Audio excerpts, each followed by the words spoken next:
Today, we're going to talk about two kinds of navigation that seem worlds apart. One happens inside your own mind, that strange kind of warped sense of time we all have. The other, it happened out on the vast open ocean. And believe it or not, they are way more connected than you'd ever think. But let's start with a question. You ever try to just count out a minute in your head? And you look at a clock and you're just wildly off? I mean, why is it so easy to feel the difference between, say, 1 second and 3 seconds, but telling 31 seconds from 33 seconds feels, well, pretty much impossible? Okay, now hold that thought and think about this one. How in the world did ancient Polynesian navigators sail across thousands of miles of open ocean with insane accuracy? We're talking no GPS, no compass, nothing, except the world around them. These two puzzles, one in our heads, one in the stars, are actually two sides of the same coin. So yeah, let's start with that clock inside your head, the one that's always running a little fast or a little slow. It turns out there's a real scientific reason our sense of time is just so weird. It all comes down to something called the Weber-Fechner law. And don't worry, it sounds complicated, but it's not. All it really means is that our ability to notice a difference between two things depends on how big those things are in the first place. The bigger the stimulus, the fuzzier our perception gets. And boom. This explains our first question perfectly. That 2-second difference between 1 and 3 seconds, it feels massive. But that exact same 2-second gap between 31 and 33 seconds, it just gets lost in the noise. It tells us our internal ruler for time isn't absolute. It's totally relative. And hey, if you feel kind of bad about your terrible internal clock, don't. This is not a you problem. It's a biology problem. Scientists see this exact same timing weirdness all across the animal kingdom. It's just how brains do time. So we've established our inner clock is unreliable. But how does it even work? Where is this clock? Let's go a little deeper, from the what to the how. For a long time, the main theory was this idea of a brain pacemaker, like a tiny little clock in our head just ticking away, counting up time units. But the thing is, we've never actually found it. The newer theory, and the one that's gaining a lot of ground, is that time isn't measured by one single thing. Instead, it's encoded in the entire complex, shifting pattern of our brain activity. Time is more like a dance than a clock. Now, what this really means is that our brain isn't just passively feeling time go by. Nope, it's actively building a map, an internal representation of time. It stores this knowledge of different durations so it can make decisions. This map, as noisy and subjective as it is our inner compass. Okay, now let's do a hard pivot. We're going from the noisy internal map in our brain to a place where navigation had to be the exact opposite of noisy. This quote right here, it introduces us to the absolute masters of finding their way. You see, ancient Samoan navigators faced a truly massive challenge, the Pacific Ocean. Their solution wasn't to look inward, it was to look outward and build a ridiculously precise mental map of a totally stable external system, the stars. And this was a serious science. I mean, they memorized the exact points on the horizon where hundreds of stars would rise and set. They used those paths as their highways across the ocean. Constellations weren't just pretty pictures. They were signposts for entire islands. And they would mix all that with deep knowledge of ocean swells, bird migrations, you name it. It was this incredible layered system. And get this. This wasn't just some myth or legend. It was so effective that modern sailors have actually retraced these ancient voyages using the exact same techniques. And you know what? It worked. It proved just how stunningly accurate their system was. Okay, so this right here, this is the heart of it all. This is where the noisy clock in your brain and the silent, perfect clock of the stars finally connect. How did these two totally different ways of navigating reality actually relate? Look at this. It's so cool. Your brain's compass works by creating an internal representation of its own subjective, kind of messy signals. The ancient navigator, they did the exact opposite. They created an internalized representation of a stable, objective external system. You see, both are making maps in their heads. One is a map of internal chaos, the other is a map of external order. And this amazing strategy, building mental maps to navigate complexity, it doesn't just work for time and space. It works for purely abstract worlds too. 205? What is that? Well, that is the number of unique squares a knight on a chessboard can get to in 4 moves or less. To be a good chess player, you literally have to hold a mental map of this tiny, rule-based universe in your head. And it's the same logic for everything. When you're learning a new language, or trying to wrap your head around physics, or diving into complex math, the strategy is identical. You internalize the rules of that external system and build a reliable mental map. So where does that leave us? Well, we've seen that our internal compass for time is, by its very nature, flawed. And we've seen how ancient navigators found near-perfect precision by using an external compass, the stars. But the real takeaway is that the core strategy is the same for both. You create a mental map to find your way through a complex reality. And that idea applies to, well, everything. So I'm going to leave you with this final thought. Your brain, with its subjective feelings and its noisy signals, that's one compass. But an external, objective system of knowledge, like the stars, that's another compass. So when you're making decisions, when you're trying to navigate your own life, which compass are you using? All right, let's get into it. We all think we know what time is, right? We count it, we measure it, we're always running out of it. But what if the time on your watch is totally different from the time you actually feel? That's what we're going to explore today. These two clocks that run our lives. One is ticking away inside your head, and the other is way out in the stars. Oh, you know this feeling. We've all been there. You're at a red light. There's not a single car coming, and every single second just drags on. You're not thinking, well, this has been 27 seconds. Nope. You're thinking, come on, this has taken forever. That feeling, that raw, gut-level impatience, is a totally real way of experiencing time, and it has absolutely nothing to do with the clock on your dashboard. And this, right here, gets to the heart of what we're talking about. On one side, you've got feeling time. It's all about emotion. It's subjective. It's that this is taking forever vibe. Then, on the other side, you have perceiving time. That's the more scientific, measurable stuff, our brain's ability to say, okay, that event took about 32 seconds. Today, we're going to see how these two very different ideas connect in a way you might not expect. So, here's our game plan. First, we'll go on the hunt for the brain's so-called internal stopwatch. Then, we'll hit a modern scientific twist, the idea of a clockless brain. After that, we're going to look up to the stars with some ancient navigators. And finally, we'll tie it all together to really understand your two clocks. Okay, so for years and years, scientists were on this big quest. The logic was pretty straightforward, right? If we can tell how long something takes, there must be some kind of clock in our brain doing the timing. So they went looking for it, a literal biological stopwatch. Now, think about this for a second, because it's really interesting. This reveals a fundamental rule about how we perceive time. It's super easy to tell a 1-second gap from a 3-second gap. But telling a 31-second gap from a 33-second gap, that's way, way harder, even though the difference is still just 2 seconds. Our sense of time gets fuzzier the longer the duration. And this consistent flaw, it was a massive clue for scientists. That clue led to this really elegant idea called scalar expectancy theory. Just imagine your brain has this little pacemaker that's constantly going tick, tick, tick. When you need to time something, a switch flips, and another part of your brain starts counting those ticks. When the thing you're timing is over, you just look at the total number of ticks. It's a beautifully simple model, a stopwatch made out of pure biology. And you can see why this idea was such a big deal. It perfectly explained why our timing gets less accurate over longer periods. And the really wild part? This exact same pattern shows up in humans, in rodents, and even in pigeons. For a long, long time, it really seemed like the internal stopwatch was the final answer. But then, things got complicated. After all those years of searching for this neat little stopwatch, this central clock in the brain, scientists kept hitting a wall, a big one. And here's the kicker. They just couldn't find it. The theory was great at explaining our behavior, but when they actually looked for the specific neurons that were supposed to be the central clock, they came up empty. The physical evidence just wasn't there. And that forced a complete, radical rethink of the whole idea. And that rethink led to what's called the intrinsic framework. The idea is, what if there is no single clock?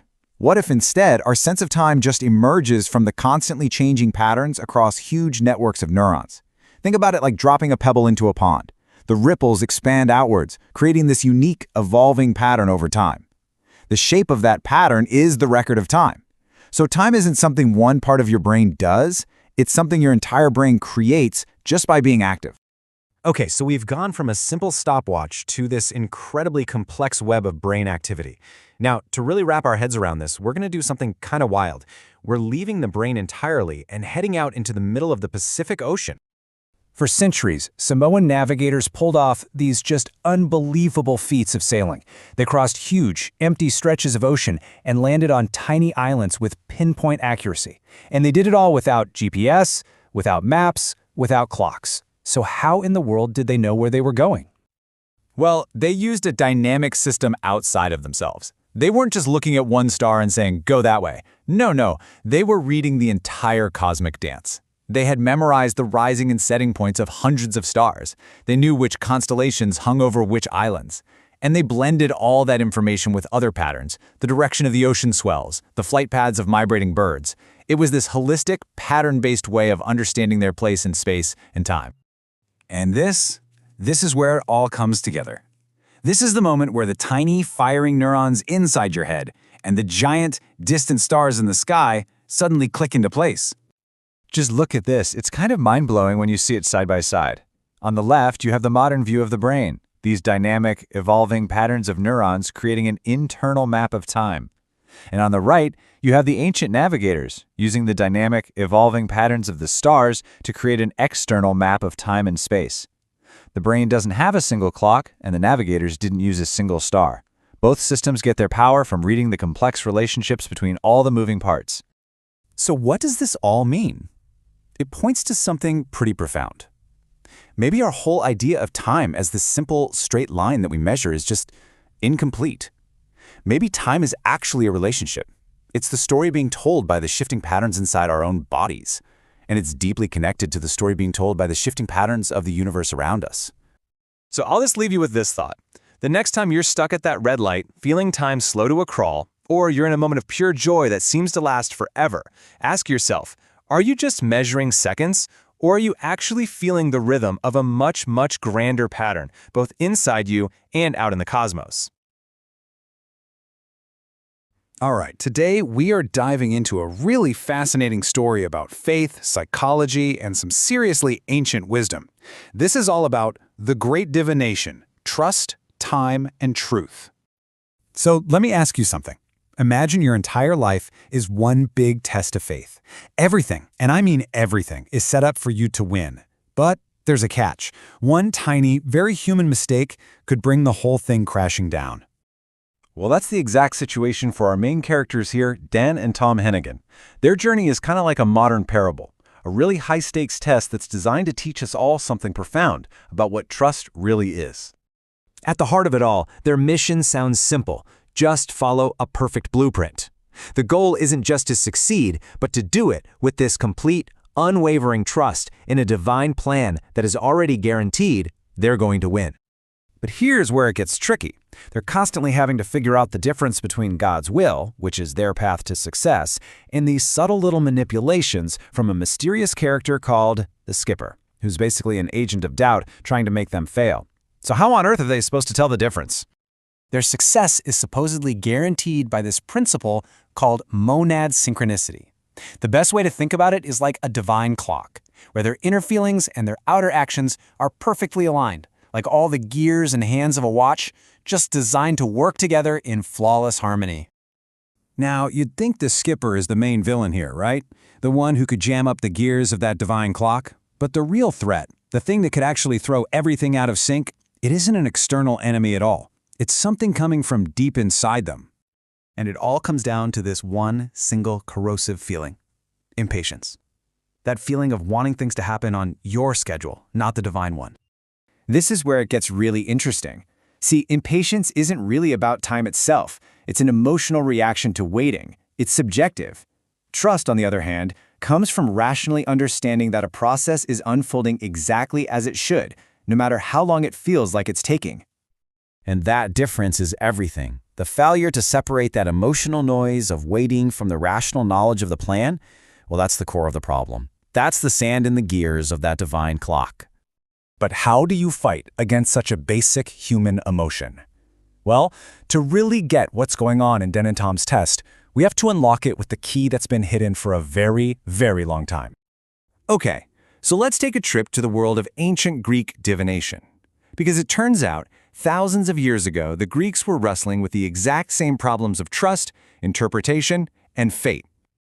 The Greeks lived with this constant back and forth between fate and free will. And when a divine prophecy seemed to go wrong, they had this massive cognitive dissonance.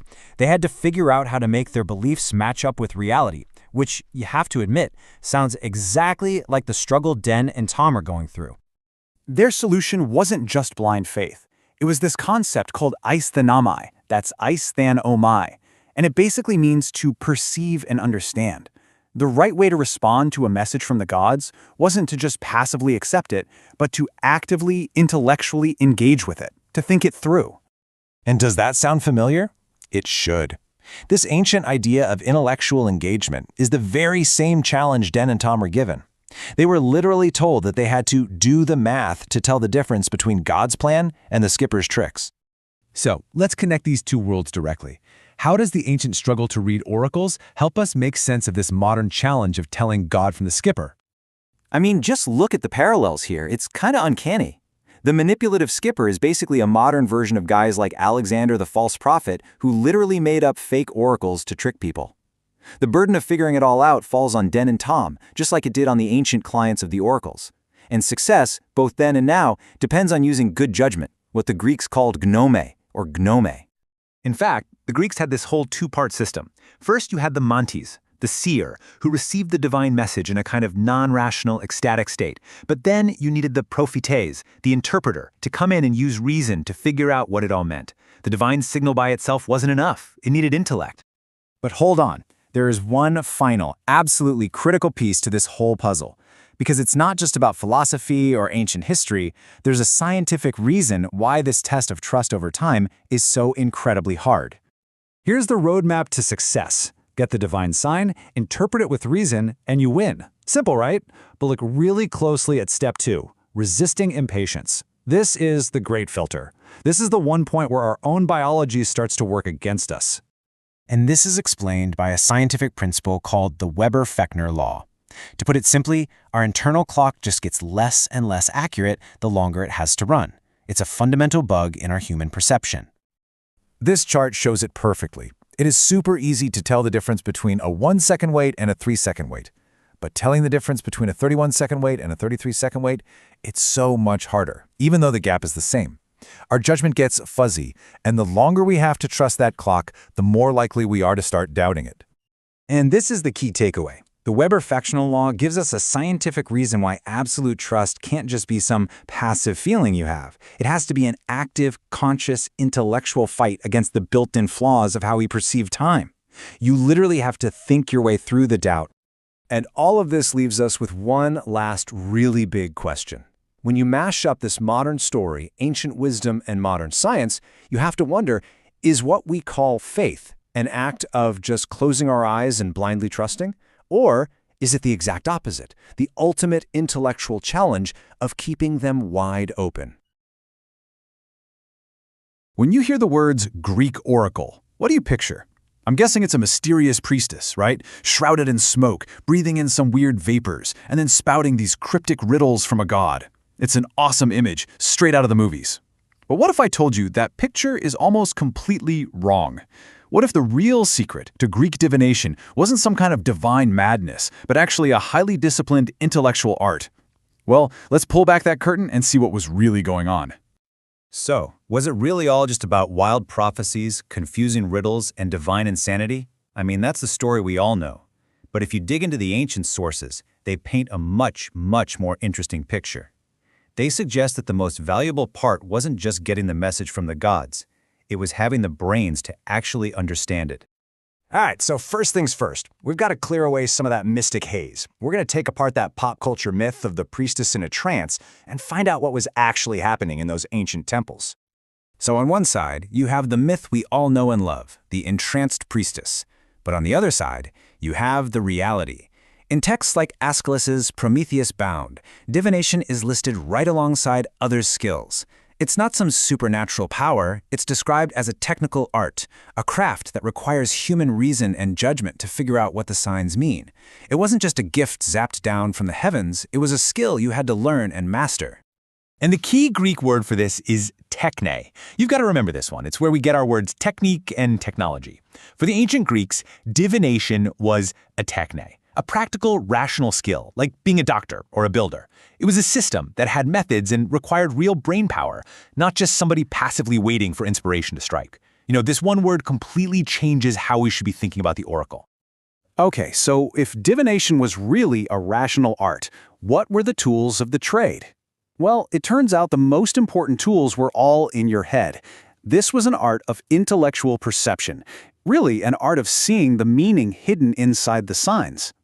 And a great word for this is aisthenomai. Now, this doesn't just mean to hear something. It means to perceive it intellectually, to really engage your brain with what's being said and actively figure out what it means. So when you went to the oracle, you weren't supposed to be a passive sponge. You were expected to think, to analyze, to do the mental work yourself. And hey, this isn't just some modern take on it. Check out this quote. This is the famous orator Demosthenes telling a whole crowd of Athenians to pay close attention to the priestess. And why? Not so they could be magically enlightened, but so they could perceive and, here's the key part, discern for themselves. The burden of understanding was always on the listener. And all of this leads to a quality the Greeks really admired: nome. This is basically good judgment, or even better, a superior skill for interpretation. See, it wasn't enough to just hear the prophecy. You had to have the wisdom, the nome, to analyze the signs correctly and make the right call. That right there, that was the real art of divination. Wait, but this brings up a massive question, doesn't it? If this was all a rational system, what happened when it just failed? What happened when a prophecy turned out to be completely and totally wrong? Did everybody just throw their hands up and lose faith? Well, the answer is pretty fascinating. Seriously, think about it for a second. A king gets a prophecy that he's going to win a huge victory. Instead, his entire army gets wiped out. Does he go, well, I guess the oracle is a total fraud? Almost never. The ancient Greeks had this really powerful psychological toolkit for dealing with exactly this kind of problem. And that tool is something we now call cognitive dissonance. You know that feeling, right? That really uncomfortable mental itch you get when something you believe with all your heart clashes with cold, hard facts. The Greeks felt that too, and their solution wasn't to ditch the belief, but to find a clever way to make the discomfort go away. So here's how it works. Step 1. Your core belief, the oracle is never wrong, gets smashed by the evidence of a failed prophecy. Step 2. This creates that intense mental discomfort, that dissonance. So what do?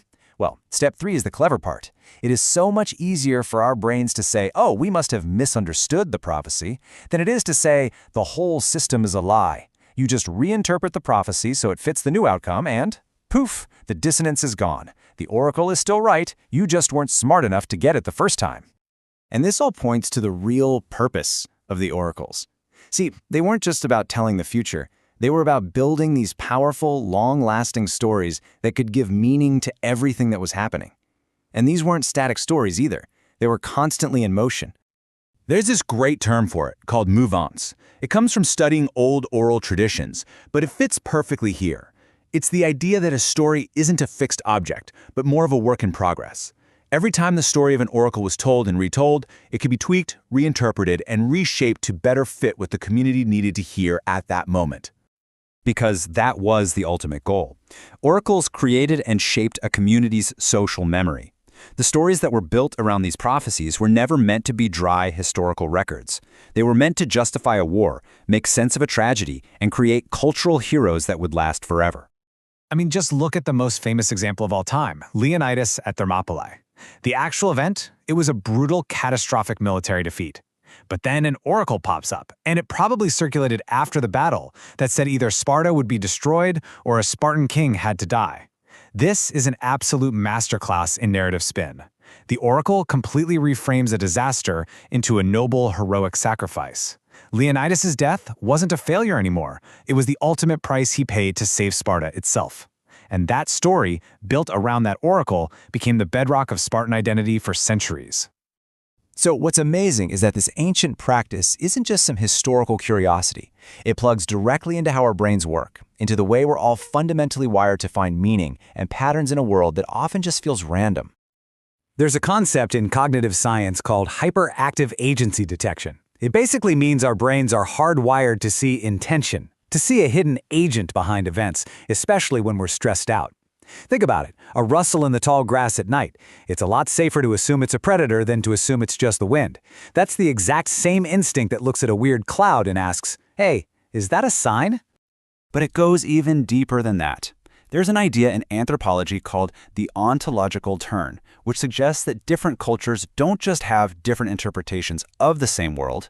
In a way, they actually live in different realities, where different things are possible and different signs matter. A really powerful example of this comes from right before the Battle of the Little Bighorn. To the U.S. cavalry officers, it was just another day. They saw nothing out of the ordinary, business as usual. But their Native American scouts were living in a different reality. They saw omens everywhere.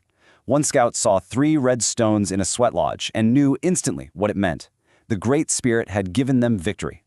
You have the same environment, the same physical space, but 2 completely different worlds of meaning. So when you put it all together, you see that Greek divination wasn't some primitive superstition. It was an incredibly sophisticated cultural system. Its real purpose wasn't to predict the future. It was to help people navigate the crushing uncertainty of the present, and above all, to create meaning out of chaos. The Greeks used oracles to build a story that made sense of a chaotic world. Today, we tell ourselves we're way more advanced, right? We have data models, algorithms, expert analysis. But are those things just our modern-day oracles? At the end of the day, are we still just looking for a good story to make sense of it all? Have you ever felt that weird pull between what you feel is true, deep down in your gut, and what you wish was just a solid objective fact? Well, that tension is at the very core of being human. See, we live inside our own heads, right? With our own unique subjective experiences. But at the same time, we're always looking for something outside of ourselves, some kind of unchanging truth to hold on to. And that search, well, that's what this is all about. Okay, so this quote, it really just perfectly captures the 2 big forces we're going to explore. On one side, you've got our personal trajectory and conditioning, and on the other, this idea of the sweetness of the clock. I know, it sounds a little mysterious, doesn't it? But stick with me here because I promise by the end of this, it is going to make total sense. So let's just break this down. The trajectory, that's our internal world. You know, it's messy, it's shaped by memories, emotions, our own kind of quirky biological wiring. Then you have the clock, and that's the ideal we're all searching for. It's that perfect external order, a totally reliable signal from the universe that tells us exactly where we are and where we're supposed to go. As you can see, these 2 things, they're pretty much polar opposites. To really get a handle on the trajectory, we've got to start with the very instrument we use to perceive reality in the first place, our brain. And spoiler alert, it's not the perfect little stopwatch we might think it is. So this brings us to something called the Weber-Fechner law, which is just a fundamental principle of how we see and hear and feel the world. Think about it like this. Telling the difference between a tone that lasts 1 second and one that lasts 3 seconds? Super easy, right? But what about a 31-second tone versus a 33-second tone? Suddenly it's much harder, even though the difference is still just 2 seconds. This tells us something huge. The longer we have to measure something, the less accurate our internal clock actually becomes. So what this really means is that our own sense of time isn't this steady, constant ticking. Nope. It's built on what scientists call a noisy accumulation of signals in our brain. The variability, the fuzziness in our accuracy, it actually gets worse the longer we're trying to estimate something. To put it simply, our internal clock just gets more and more unreliable the longer it runs. And that, in a nutshell, is the nature of our internal trajectory. It's totally subjective, it's personal, and it's just inherently prone to error. We're basically working with the raw, unfiltered, and often pretty unreliable data of our own experience. That's the hand we've been dealt. But here's the thing about humans. We don't just accept this messy internal world. For thousands of years, we've looked outward, searching for that sweetness of the clock, for some kind of external, totally reliable signal to help us find our way. I mean, just take the ancient Samoan navigators. This is incredible. They didn't rely on a feeling of which way to go. No way. They looked to the stars. They actually memorized the rising and setting points of hundreds of stars, using constellations like the Southern Cross as unwavering markers. The sky itself became their clock, a precise, predictable system that let them cross these huge stretches of open ocean with mind-blowing accuracy. Now, the clock doesn't always have to be in the sky. Here on Earth, ancient Chinese culture had the ding. Now, this wasn't just some ceremonial pot, it was a massively powerful symbol. It stood for unchanging order, for absolute authority, and for the stability of the entire nation. It was like a tangible earthly anchor against all the chaos in the world, a different kind of clock. And then, of course, you have the ultimate search for certainty. Why not just ask the gods directly? In ancient Greece, people flocked to oracles, like the famous one at Delphi. And they weren't just asking for a little advice. They wanted to foretell the future. They were desperate for a divine, inarguable signal, the purest expression of that sweetness of the clock. But this brings up a massive question. What happens when our perfect external signal, well, isn't so perfect? What happens when the clock gives us the wrong time, or a time we just can't seem to read? The story of the Phocans is a perfect example of this. So the oracle at Delphi tells them to go establish Cernus. Pretty straightforward, right? They figured it obviously meant the island of Cernus. So they sail there, they fight this absolutely brutal battle, and they're tragically defeated. It was only after all that a survivor had a revelation. The oracle didn't mean the place Cernus, but a person, the hero Cernus.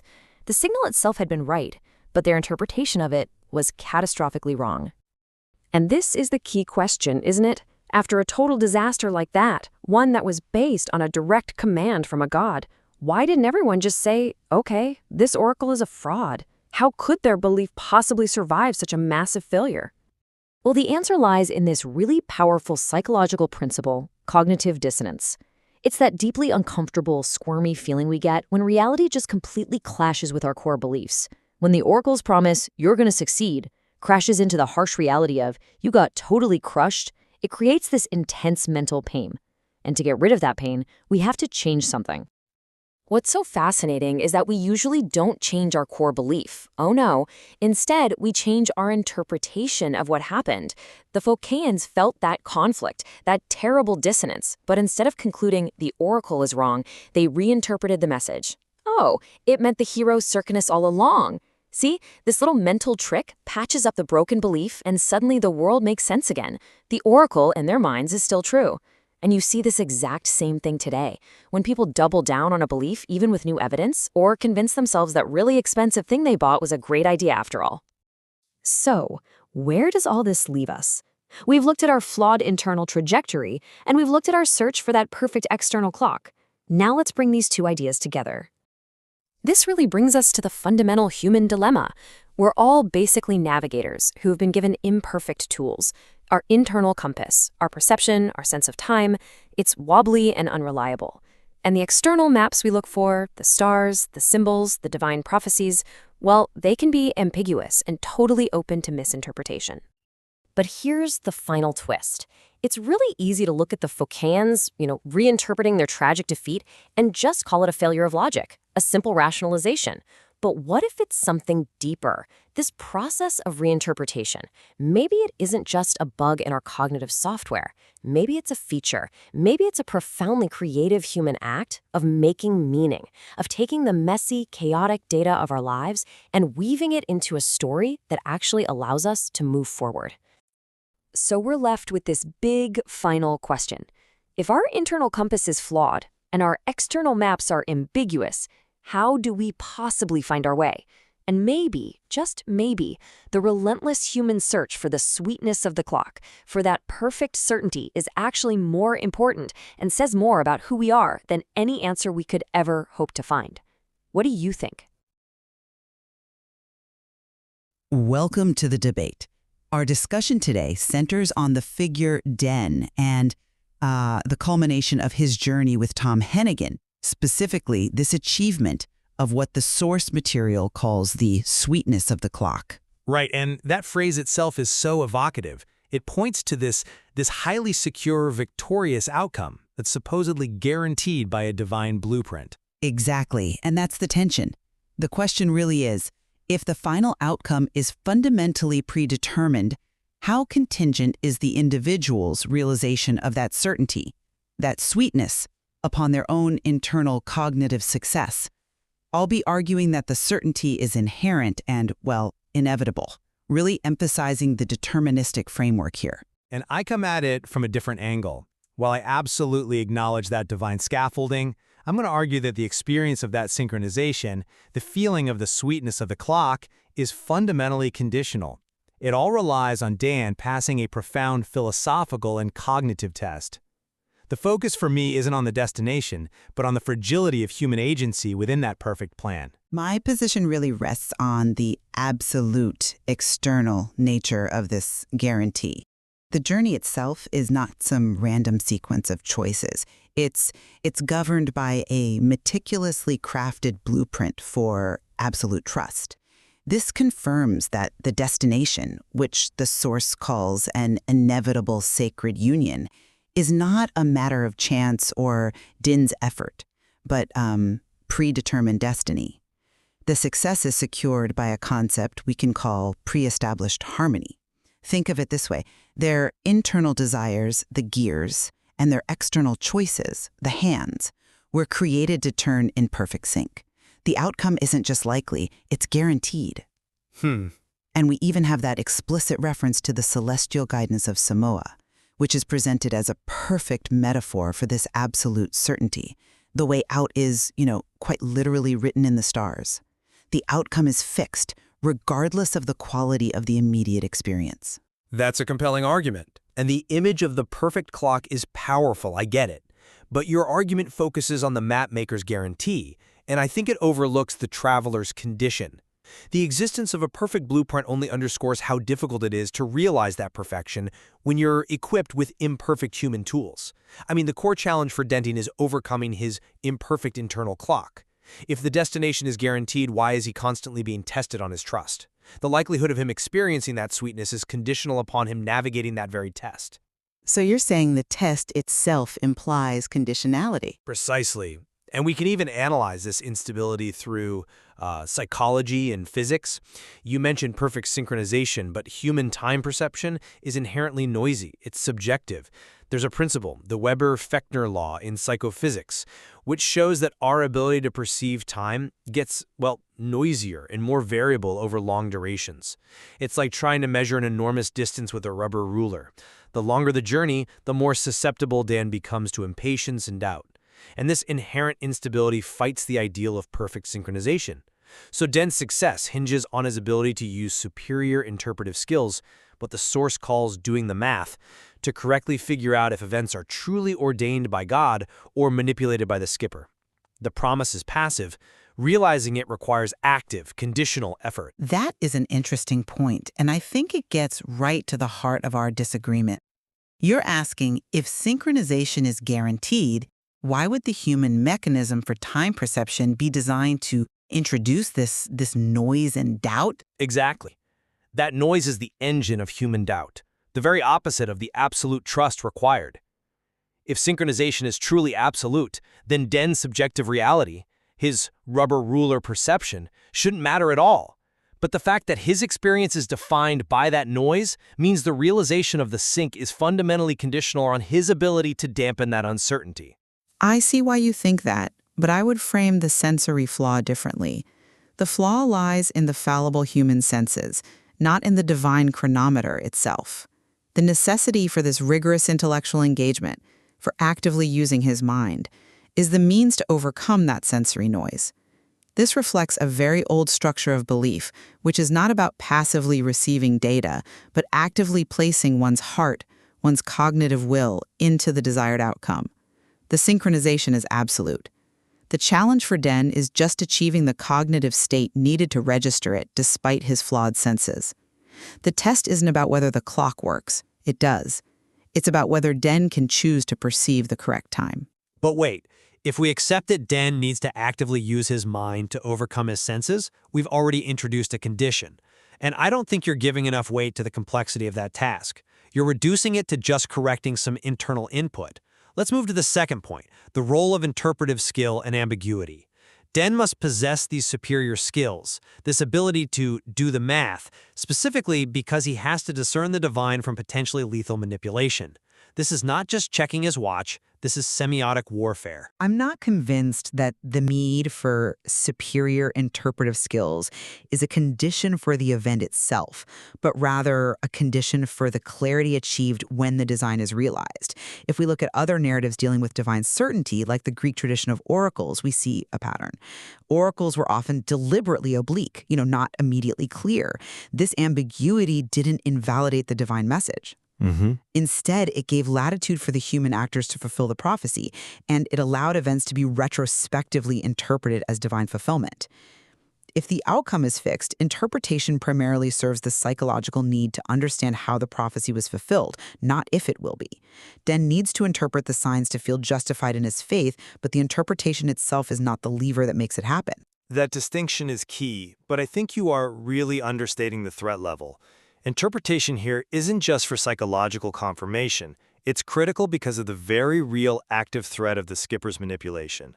This moves Den's task far beyond passive trust and into a technical art of decipherment. He has to exercise deep intellectual engagement to distinguish a genuine divine sign from human fakery. We have warnings throughout history about false prophets who use ambiguity as a trick. The very necessity for Den to distinguish truth from deceit confirms the high-stakes, contingent nature of his test. If the outcome is truly inevitable, why expose him to a reality where manipulation is possible unless that discernment itself is the key to unlocking the sweetness of the clock? I'd argue the possibility of manipulation is just part of the environmental noise that the test is designed to overcome. It ensures the value of the trust. The clock is running perfectly in the background, but Din must navigate the static to hear its sound. But this brings us to the most difficult part of the discussion: the reality of failure. Absolutely. Let's assume the experience is conditional. What happens if Din fails the test? What if, he gives in to impatience because of his rubber ruler perception or misinterprets a sign and panics? If he fails to maintain that trust, does the inevitable successful result still count as the sweetness of the clock, or is it just chance? A very fair question. Because this is where the distinction between the event and the experience becomes crucial. If Den fails and the outcome still happens, is his response just an act of cognitive dissonance, a psychological reorganization to maintain his belief, rather than a genuine realization of perfect sync? If the sweetness relies on faith, and the faith is lost, is the outcome sweetened at all? This is where we have to acknowledge the retrospective power of the deterministic framework. Even in ancient narratives involving oracular failure, the structural guarantee often prevailed. Take the story of the Cyrnus Foundation. The Phocaeans failed to execute the oracle correctly. They didn't follow the instructions and were wiped out. And yet, the outcome was still mystifyingly reinterpreted after the fact to have come true, often demonstrating immense piety on the part of the survivors. This wasn't necessarily delusion, but a profound cultural mechanism. The structure of the event is that Den's likelihood of perceiving the outcome as fulfillment is tied to his success in the test, not the success of the outcome itself. So the outcome is fixed regardless. The outcome is fixed. Victory happens. But if Den fails the test, he sacrifices the clarity and the sweetness of perceiving that success as divine. He gets the treasure, but he might just look back and conclude he got lucky, or that the skipper messed up. He lacks the internal validation that the map, the divine blueprint, was perfect all along. And that is exactly the crux of our disagreement. If the feeling of fulfillment, the sweetness, is something that can be retroactively manufactured through cognitive reorganization, then the divinity of the experience is effectively nullified by human fallibility. The distinction between the objective, inevitable event and the subjective, conditional experience remains profound. The difficulty of the cognitive test, managing the imperfect internal clock, deciphering certainty against manipulation, means the sweetness is perpetually dependent on active, maintained, absolute trust. If that trust wavers, the event still occurs, but the essential experience of harmony is lost. The sweetness is earned, not simply given. So to summarize, the deterministic scaffolding rooted in the external, divinely guaranteed blueprint renders the ultimate achievement of the victorious outcome fixed. Dan's role is therefore not to earn the victory, but to earn the internal clarity necessary to align himself with that predetermined fact. His cognitive success allows him to see the sweetness, not cause it. Whereas I insist at the complexity of that internal, cognitive test, the struggle against the inherent noise of human perception makes the realization of the sweetness of the clock a truly contingent act of human agency.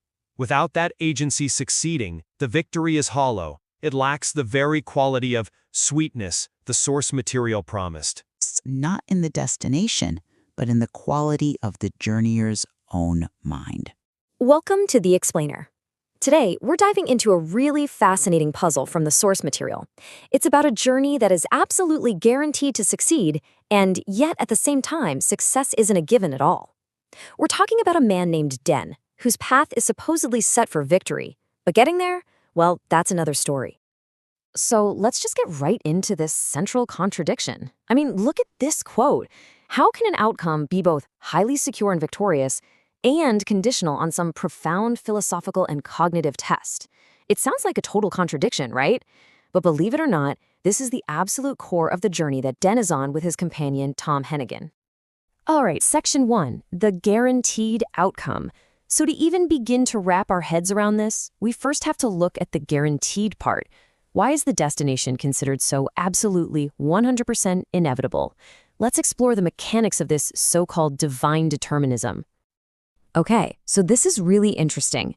This isn't just a hopeful journey, it's practically engineered for success. You see these phrases here, a meticulously crafted blueprint. The goal is an inevitable hieroschemos. It's even secured by Leibniz's concept of pre-established harmony. And what does that mean? It's like the entire universe was set up from the very beginning, like a perfect machine, to ensure this journey ends in a highly secure and victorious outcome. Success isn't just likely, it's practically built into the system. And this term, hieros gamos, is absolutely crucial to understanding this scale of this. It's Greek for a sacred marriage or a holy union. So we're not talking about just reaching a destination. For Den and Tom, the goal is this profound sacred event. And when the blueprint calls it inevitable, it completely reframes the journey. It's not a question of if they'll get there, it's a predetermined cosmic event just waiting to unfold. Okay, next up, written in the stars. Now, this idea of absolute certainty can feel a little abstract, right? So to help us get a handle on it, the source material gives us this really powerful real-world metaphor. Let's see what this kind of divinely engineered plan actually looks like. And here it is. The source material uses the celestial navigation of Samoan sailors as a perfect metaphor. So this idea that Den's path is written in the stars isn't just some pretty poetic phrase. No, it's meant to be taken literally. It suggests his route is as real, as tangible, and as reliable as the map of the night sky is to a master navigator. And this is just such a brilliant illustration. I mean, think about it. The Samoans were called the Navigator Islands for a reason. These sailors didn't just guess or rely on gut feelings. They memorized the paths of hundreds of stars. They had this external, objective, unchangeable map in the heavens. And get this, their system was so perfect that modern voyages have retraced these ancient routes and proven their accuracy. That is the level of absolute certainty we're talking about for Den's journey. It's a flawless system. So this brings us to the sweetness of the clock. What is that? Well, it's that incredible moment of arrival. It's the feeling you get when you realize you've perfectly aligned with this external, divine timing. Imagine being that Samoan navigator, sailing for weeks, and then seeing that one specific star rise in the exact spot you knew it would.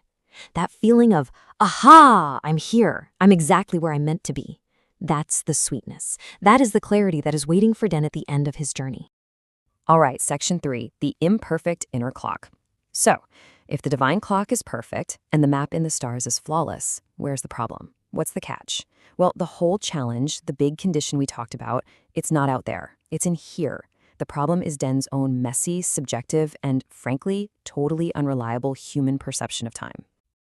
And here you can see the conflict laid out plain as day. It's a total showdown. In one corner, you have divine time, perfectly synchronized, objective, certain, all based on a divine plan. And in the other corner, human time, noisy, subjective, impatient, and based on nothing more than our own flawed internal feelings. This is the big battle, the perfect external clock versus our own broken internal one. And get this isn't just some philosophical concept. It's actually backed by science. There's this thing called the Weber-Fechner law. And what it basically says is that our ability to judge time gets worse the longer the time period is. You know that feeling when 5 minutes in a waiting room feels like an hour? That's it. That's the law in action. And it perfectly explains why our internal clock is so unreliable and why impatience becomes this massive, massive obstacle on a long journey that requires faith. I love this analogy. It says our subjective perception is like trying to measure a long distance with a rubber ruler. I mean, just picture that. The longer the distance, the more you stretch it, the more inaccurate it gets. That's our sense of time. And so the test for Den is this. He has to throw away his own stretchy, useless rubber ruler and trust completely and utterly in this invisible, perfect clock that he can't even see. So moving on to section 4, a test of absolute trust. Now, it's really important to get this next part. Overcoming that flawed inner clock. It's not a passive thing. You don't just sit back and wait it out. The source material is clear. It is an active, intellectual, cognitive test. Yes, it's a test of faith, but it's also a test of some very specific mental skills. So success here, it's not about just holding on. It hinges on actively rejecting his own human fallibility, rejecting that rubber ruler, and instead applying some very specific intellectual skills to figure out what's really going on. He has to interpret events correctly. And here's the actual cognitive toolkit he needs to use. First, there's istonomai. That's about intellectual engagement, using your brain to get past your gut feelings. But the real heavy hitter is the second one, gnome. This is described as a superior interpretive skill. It's the ability to, as the source puts it, do the math, to look at a situation and correctly figure out if what's happening is part of God's plan or if it's just being manipulated by the skipper. That's the crucial judgment call. Okay, final section, finding the inevitable treasure. This is where we bring it all together. We've got the guaranteed outcome on one side and this intense conditional test on the other. So how do we resolve this paradox? How can both of these things possibly be true for Den at the same time? This treasure map analogy really just nails it. Let's walk through it. 1. The treasure is real. That inevitable sacred union, it's out there waiting. 2. The map is perfect. That divine blueprint we talked about, it's flawless. Which brings us to step 3, the big test. Can you, the seeker, trust the perfect map? Or are you going to listen to your own impatience and doubt when the road gets long? And if you can pass that test, you get the reward. You get to experience that sweetness of the clock. And right here, this is the answer to our paradox. The outcome itself is inevitable. The destination is fixed. But, and this is the whole point, the experience of that outcome is what's conditional. We'll then see it as a divine success, the beautiful sweetness of the clock, or will it just feel like a random coincidence, a lucky break? That all comes down to whether he passes the test of absolute trust and cognitive engagement along the way. So that leaves us with one final kind of mind-bending question to think about. If the destination is absolutely certain, then maybe the whole point of the journey isn't to arrive at all. Maybe the true purpose of this whole meticulously crafted plan with all its challenges and tests is really just about one thing: teaching the traveler how to finally throw away his own broken rubber ruler and learn how to trust the stars. Hey, welcome to The Explainer. Today, we're diving into something we all feel, that desperate search for certainty in a world that, let's be honest, doesn't offer much of it. I mean, have you ever wished you could just see what's coming? Come on, who hasn't? That feeling, that anxiety about what's just around the corner, wanting some kind of sign, any sign, that you're making the right moves. It's a feeling we all share. Well, the ancient Greeks, they felt that same uncertainty. But they didn't just sit around and hope for a sign. No, they actually built a whole system to go out and find one. They basically learned to read the world around them like it was a book, a giant text just packed with hidden messages from the gods. And this practice has a name: divination. Now, you might hear that and think superstition, right? But for them, it was a really technical skill. It was even called a semiotic art, which is just a fancy way of saying the art of reading signs. Think about it. They were finding deep meaning in literally everything, from how a bird flies across the sky to, well, to the insides of a sacrificed animal. And the trick was organizing all those different signs into one clear message. So where do these systems really get put to the test? In moments of total crisis, right? And you can't get much more high stakes than the final tense hours right before a massive battle. Okay, so let's set the scene. The year is 371 BCE. The Thebans are about to go up against the legendary, unstoppable Spartans at the Battle of Leuctra. You can just imagine the tension. And this battle is the perfect case study for us because the sheer number of omens that were reported is just off the charts. It really shows you a culture that was constantly, and I mean constantly, scanning their world for messages from the gods. So, what kind of things were they seeing? Well, for starters, something that sounds like it's straight out of a movie. The sacred weapons in the temple of Heracles in Thebes, they just disappeared, vanished. And the interpretation was incredible. It meant the ancient heroes themselves had come back to take up arms and fight with the Thebans. Talk about a morale boost, right? But it wasn't all epic, magical stuff. They also found signs in the most everyday things. For instance, seers in a town called Labadia noticed that the local roosters were just crowing nonstop. And their logic was kind of brilliant, actually. They figured, hey, when a rooster loses a fight, it goes quiet. So if these guys are crowing their heads off, it must be a sign of victory. See? They were turning the sounds of the barnyard into a powerful symbolic language. And the thing is, it wasn't just one or two signs. The sheer volume was staggering. The historian Callisthenes actually recorded what he called an explosion of these portents. We're talking temple doors just swinging open all by themselves, statues that were literally sweating. It was like a symphony of signs, all pointing in one direction. Something huge was about to happen. Now, you have to imagine not everyone was buying this, even back then. Centuries later, the famous Roman orator Cicero looked back on all this and was just dripping with skepticism. He basically said, wait, hold on. You're telling me Jupiter, the king of all gods, is sending messages about the fate of an entire empire through chickens? It really just goes to show you this debate over whether these signs were real has been going on for a very, very long time. Okay, so this brings up a huge question. Now, in this case, the Thebans actually won the battle, so the omens looked pretty good, right? But what happens when they're wrong? What do you do when the prophecy completely fails? No, seriously, think about that for a second. Imagine you believe in something with your whole heart. You've bet everything on it. And then, bam, reality slaps you in the face with undeniable proof that you were wrong. How on earth does your brain deal with that kind of contradiction? Well, modern psychology actually has a name for this exact feeling. It's called cognitive dissonance. It's that awful, squirmy, uncomfortable feeling you get when a belief you hold dear crashes head-on with cold, hard reality. And our minds hate that feeling. We feel this intense pressure to fix it, to somehow make it all make sense again. So how do you do that?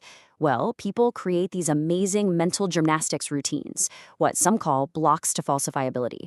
It's like a mental workaround. The prophecy fails, so instead of saying, well, I guess the oracle was wrong, the belief system kicks in. The failure gets reinterpreted. Oh, it wasn't the oracle's fault. It was our fault. We must have done the ritual wrong, or maybe we just misunderstood the real meaning of the sign. The blame gets shifted, and guess what? The core belief that the system works is totally preserved. It's completely unshaken. Okay, so that's how we protect our beliefs. But that leads to an even deeper question. Why are we so desperate to see signs and patterns in the first place? Is this something that's just, hardwired into our brains? And according to cognitive science, the answer is a big yes. We're all walking around with something called hyperactive agency detection. That's a mouthful, but it's basically a built-in instinct to see a who behind the what. You know, that rustle in the tall grass? Our brain doesn't just think wind, it thinks tiger. It's an evolutionary survival skill. And in times of stress or crisis, that system goes into overdrive. We start seeing intention and hidden messages everywhere. But wait, it gets even wilder. Some anthropologists are now proposing an idea that's, well, it's pretty radical. They're saying that for the ancient Greeks, maybe it wasn't about having a different interpretation of our world. Maybe they were actually living in a different reality altogether. Okay, this idea is called the ontological turn. So here's how we usually think about it. There's one single natural world, right? And different cultures just have different beliefs about that world. But the ontological turn flips that on its head. It suggests that for ancient people, their beliefs weren't just an interpretation. That was their world. A world where gods and supernatural beings were just as real, just as present as a rock or a tree. So when you really zoom out, you start to see that this deep drive to find meaning, to live in a world that's buzzing with signs and symbols, that's not just some weird thing the ancient Greeks did. It's a core part of being human. at the end of the day, this quest crosses every culture and every millennium. It really speaks to this fundamental human need to believe that the universe isn't just a bunch of random chaos, that there's a pattern, a meaning, that we can actually tap into and understand. And you see this everywhere. A fantastic example comes from ancient China. This symbol here for ding represents a kind of sacrificial tripod. But this was so much more than just a piece of bronze. It was one of the most powerful symbols in the entire culture.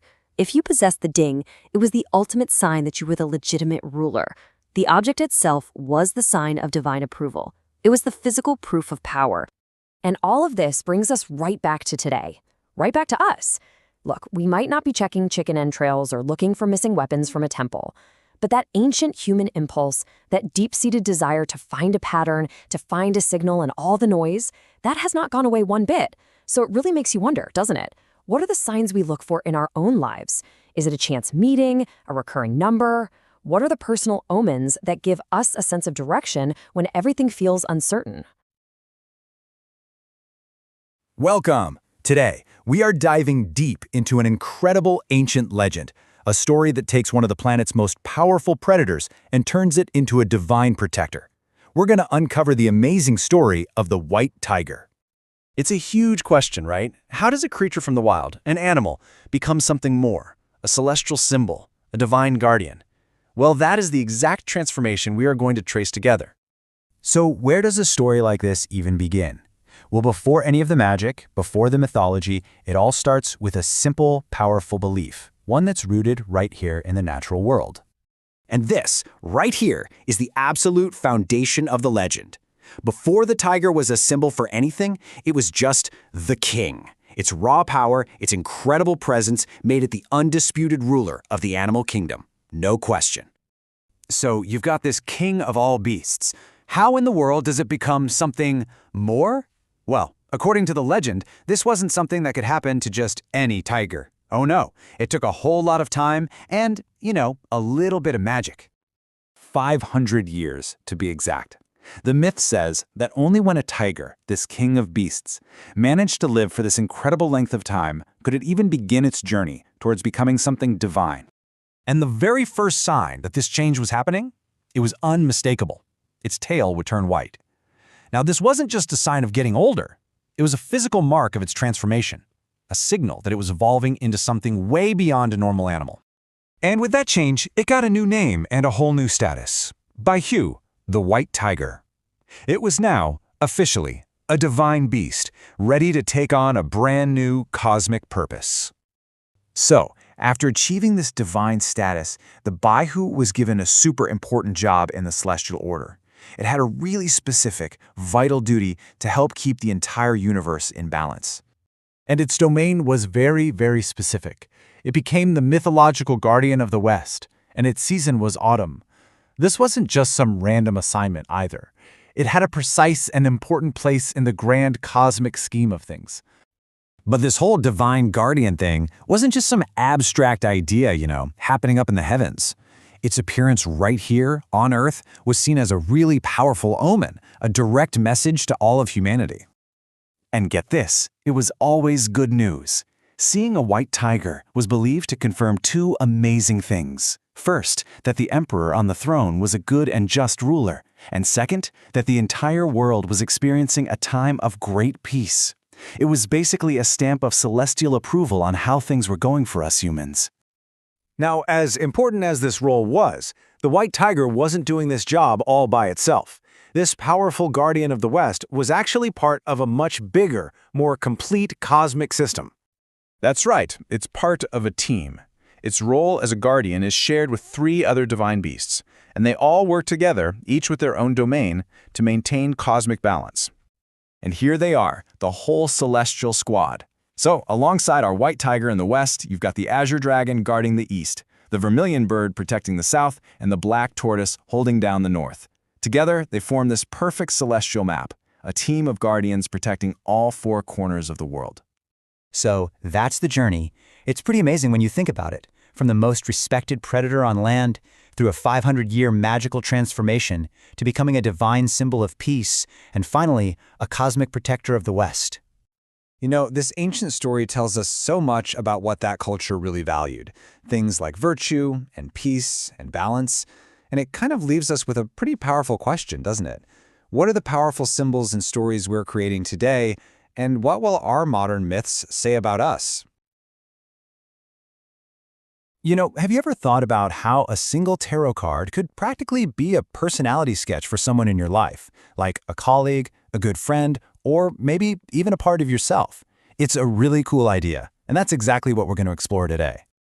I mean, it's a pretty powerful thought, isn't it? The idea that these ancient symbols could give us real, tangible insight into the people walking around in our lives. So, today, we're going to put that to the test. And our blueprint for this little experiment? It's the 8 of Pentacles. We're going to break this card down piece by piece and build a complete personality profile. And then, well, you can see for yourself just how accurate it feels.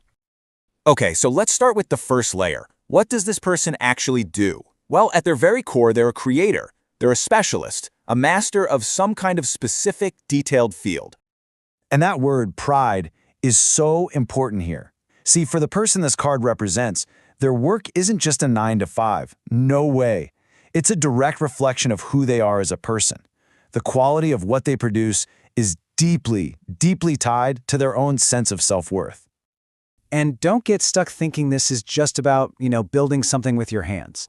It could be a programmer who is just meticulously writing clean code, or an accountant making sure every single number is perfectly aligned, or an artist perfecting their craft. The actual job doesn't matter as much as their absolute, unwavering dedication to being an expert at it.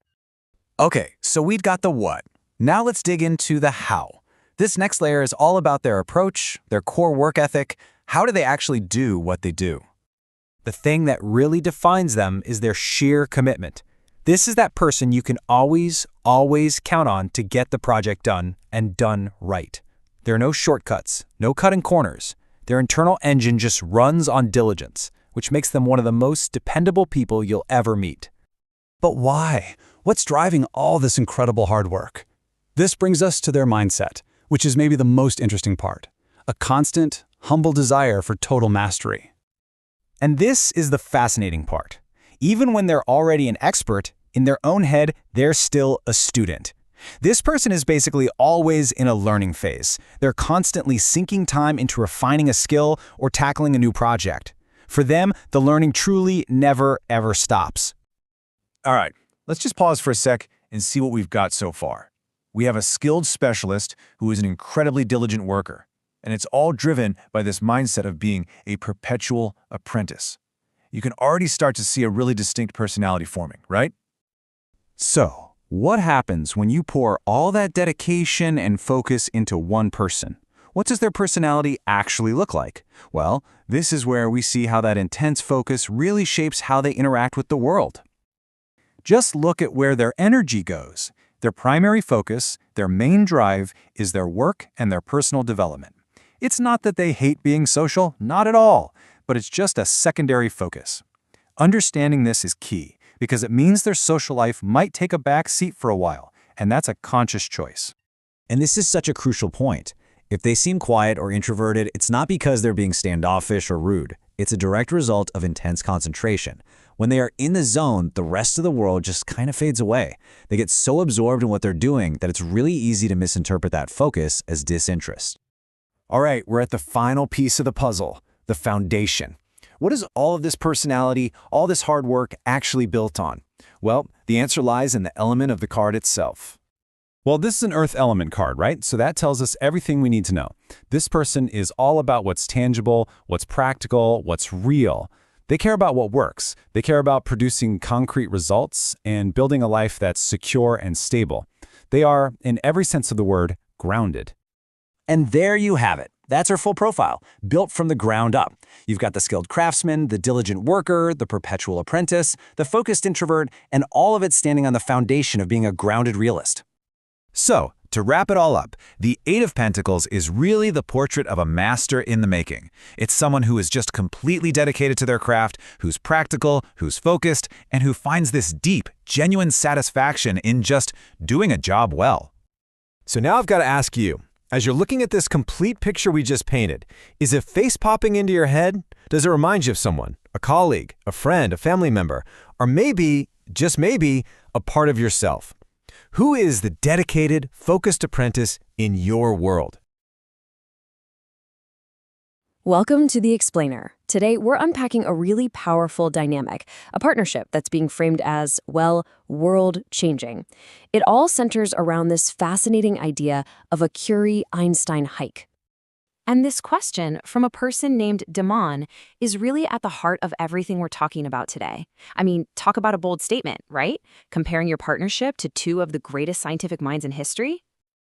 So what's the answer to that question? Well, the source material comes back with a loud, clear, emphatic yes. So our job today isn't to debate it, but to figure out why. Why is this partnership framed as something that's not just a good idea, but absolutely essential? Okay, so here's how we're going to break this down. We'll look at that Curie and Einstein dynamic, then get into why the craftsman needs a catalyst.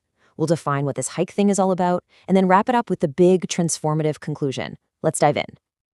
Okay, so the whole argument really hinges on this brilliant archetypal pairing. Dimion as the trailblazing Marie Curie and Tom Hennigan as the genius theorist Albert Einstein. And this isn't just some clever comparison, you guys. It's the absolute key to understanding how their different styles of genius click together to create something, well, something huge. Yeah, check this out. What's so interesting here is that it's not about them being identical. It's the complete opposite. They're complementary forces. You've got Dimion, the Curie, who's the pioneer, the one exploring the totally unknowable. And then you have Tom, the Einstein, who takes that raw discovery and synthesizes it, gives it structure, and builds the elegant theory around it. It's a perfect match. And listen, it's so important to get this. This is not a one-way street. The source material is super clear that Dimion has a co-equal ambition. We're talking about this unquenchable internal engine that is always on, always scanning, always pushing.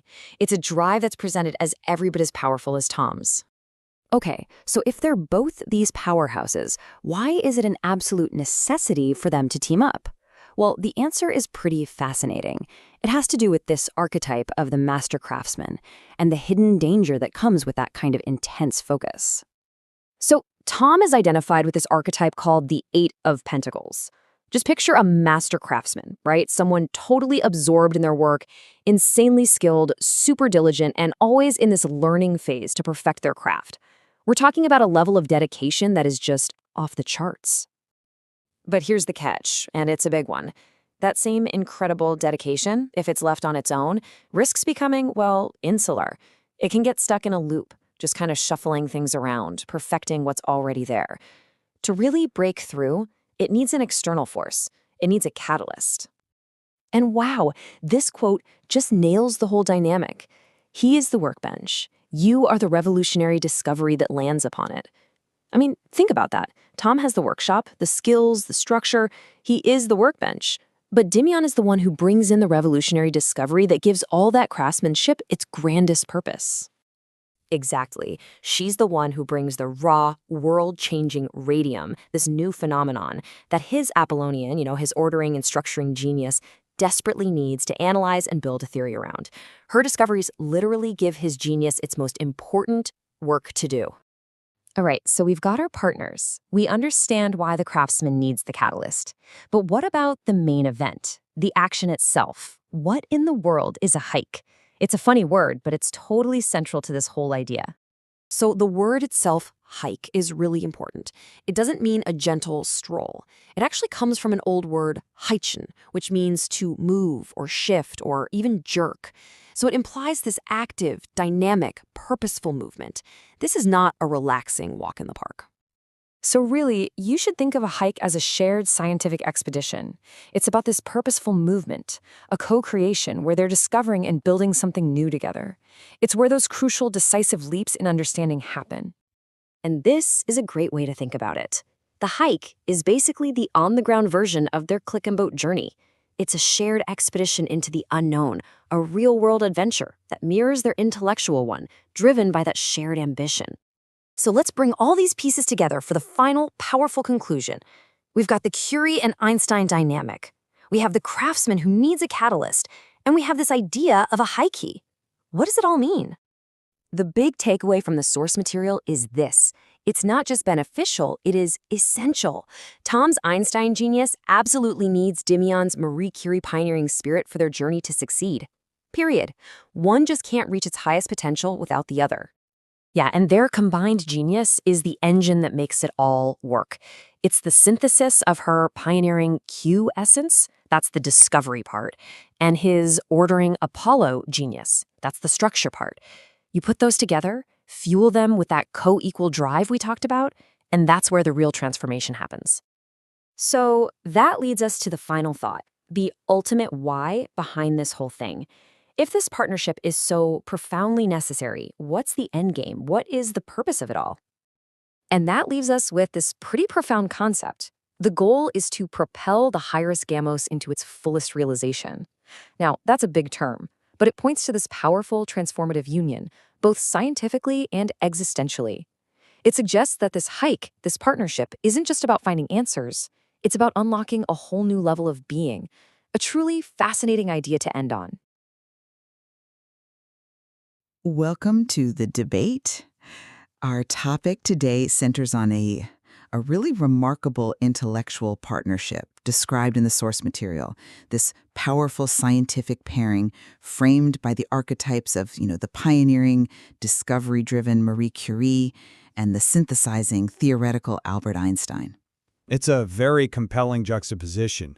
It really captures the idea that the greatest breakthroughs require not just genius, but two different kinds of genius working in perfect synchronization.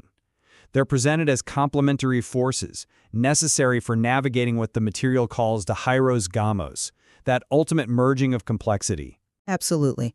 And within this partnership, the material makes a very specific and, I think, provocative claim that this pairing possesses a co-equal scientific drive.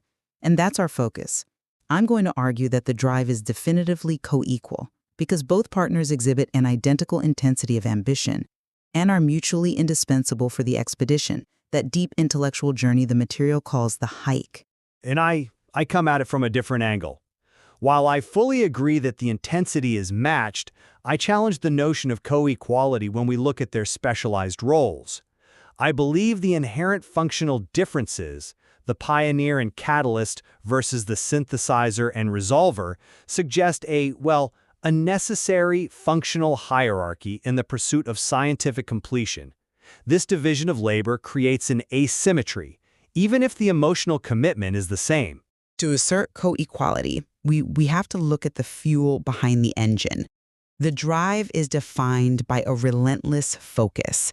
The Marie Curie figure, Dimian, is driven by an unquenchable ambition, a relentless wailing pursuit for discovery, and the profound weight of purpose known as the loaf burden. This is the drive rooted in the Q essence, that quantum leap into the unknown. We can compare this directly to the Albert Einstein figure, Tom Hennigan, whose ambition is described as on and on and on, a hard worker, diligent, focused, and assign that metaphorical Eight of Pentacles quality.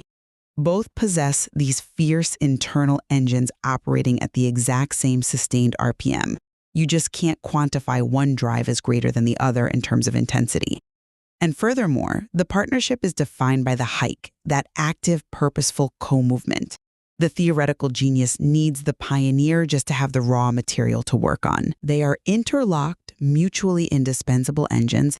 In the context of the journey itself, their drive has to be co-equal. I see why you emphasize intensity, I do, but I think that conflates the shared personal fire with the structural importance of their scientific output.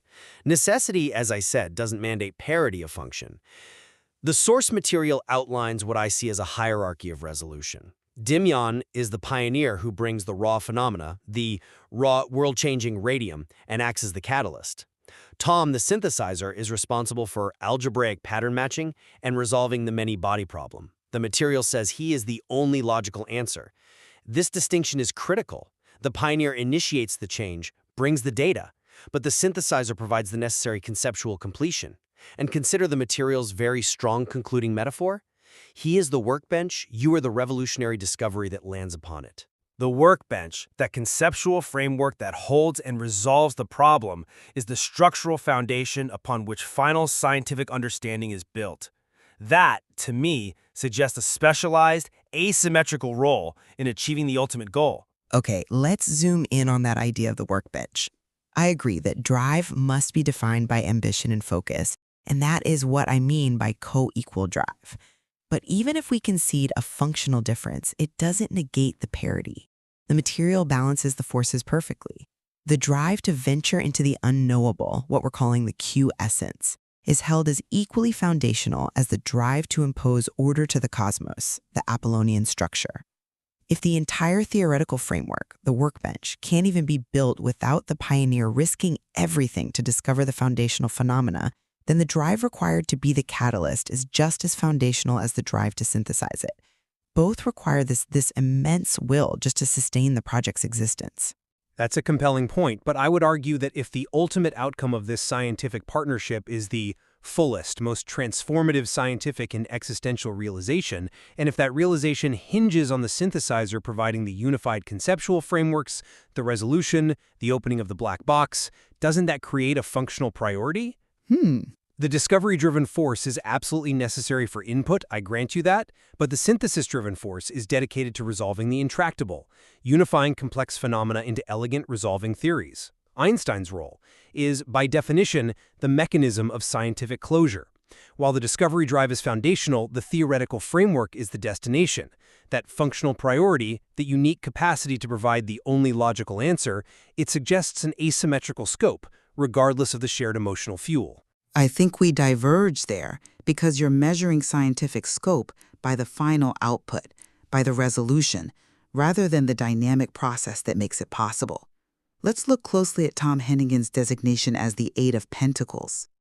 Within our source material, this symbolizes a focused specialist, yes, but it crucially implies a learning phase or a continuous refinement.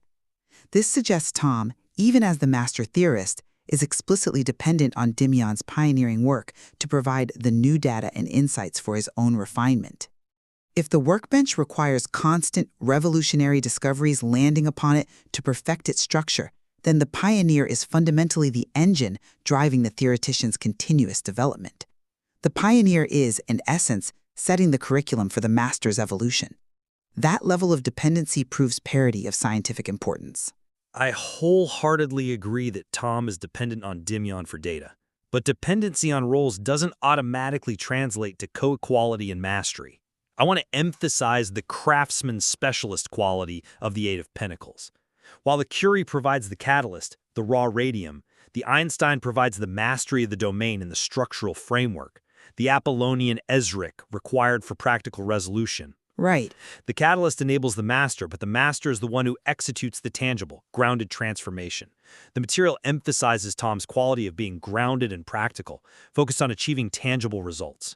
The theoretical genius is needed not just to learn, but to resolve. The division of labor is between bringing the revolutionary challenge and executing the final grounded structural transformation. One role is tasked with scientific finality. That seems inherently asymmetrical to me. That perspective, it simplifies the true nature of the hike. This isn't a sequential handover, where the pioneer stops and the synthesizer starts. The hike describes active, dynamic, purposeful co-movement, a continuous co-creation. It's an active expedition into the unknown, a shared journey where the raw discovery and the theoretical resolution happen concurrently, iteratively, constantly feeding back into each other. Neither one leads the other. They are two powerful kinetic forces converging to create a shift simultaneously. The pioneer isn't just delivering data. They are actively generating the pure information shower that the synthesizer has to immediately process. Maintaining that continuous kinetic co-creation demands a co-equal input of drive from both partners. I appreciate the focus on the kinetic aspect, but we have to acknowledge that the material itself prioritizes the outcome of the shift, which is resolution. The hike achieves its decisive shift when the theoretical genius resolves the problem. So the core question for me remains, could the pioneering drive, in the absence of the synthesizing, structural drive, achieve that fullest, most transformative scientific and existential realization that's promised. Given the explicit definition of Tom as the only logical answer, the one who provides the framework for resolution, I maintain that the synthesizing drive holds the ultimate functional key to scientific closure. The drive to pioneer begins the journey, yes, but the drive to synthesize completes the transformation. That completion function, well, it dictates a necessary priority, and that contradicts co-equality. Of the two forces, the Q essence and the Apollo structure, and the absolute matching intensity of ambition required to sustain the journey. The partnership is a convergence of equally powerful necessary kinetic forces. To reduce the pioneer to merely an input device for the synthesizer, it just ignores the active, transformative power of the catalyst, the person whose unique drive makes the workbench relevant in the first place. And I'll summarize my position by asserting that while both drives are intense and absolutely crucial, the structural definition of the roles, catalyst versus synthesizer, discovery versus resolution, introduces a clear functional asymmetry in the process of scientific completion. I just urge listeners to consider whether functions that are defined by complementary outcomes, where one role holds the key to final theoretical resolution, can ever truly be deemed co-equal in their scientific scope, even when the human intensity is identical. The complexity of these defined roles, the pioneer and the synthesizer, is really what makes the source material so rich. Agreed. It beautifully illuminates the intricate architecture of a true scientific partnership. And it demonstrates that while the ambition is shared, the method of ultimate fulfillment might introduce some unexpected hierarchies. There is certainly much more to explore within the nuances of this dynamic.